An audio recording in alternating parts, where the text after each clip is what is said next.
I've gotten some comments about the 240SX and the Ford Festiva in my Subaru videos, so I'm going to make a little short video just to show those and discuss some of my plans for them. This is a 1991 240SX convertible. Here's a shot of the interior of the car. When I got it, it had no carpet, no seats, no door panels, but the convertible top was on it. So the first thing I did was take the top apart and check everywhere to make sure that the car was not too rusted to be usable. The car does have a little bit of rust under the door that's visible, and it also has some rust at the bottom of the rear fender, but after closer inspection, it's relatively superficial and can be fixed. Unlike the Impreza project, this car is only going to be for track use, so it will have minimum crash protection. It's going to be an autocross slash time attack style build. On the rear of the car, I'm going to build a Corvette style flat rear bumper with an integrated rear diffuser for some downforce. As you can see, it has what might get turned into the top of the car. I picked up a hatchback or a station wagon rear door and chopped it down to see if I liked the look of this size glass on this car, and I may keep it. One of the things that I'm also going to do is shorten the rear end of the car.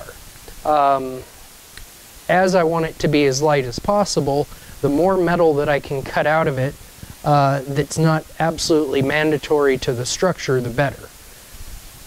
So I had an idea to make a 240SX that is more like the concept cars of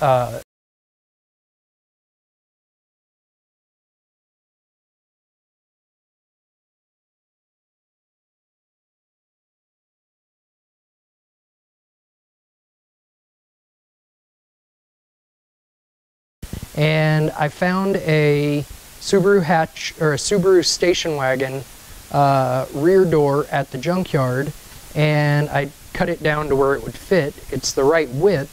I just wanted to test and see how it would look if I used a different style top than Nissan did.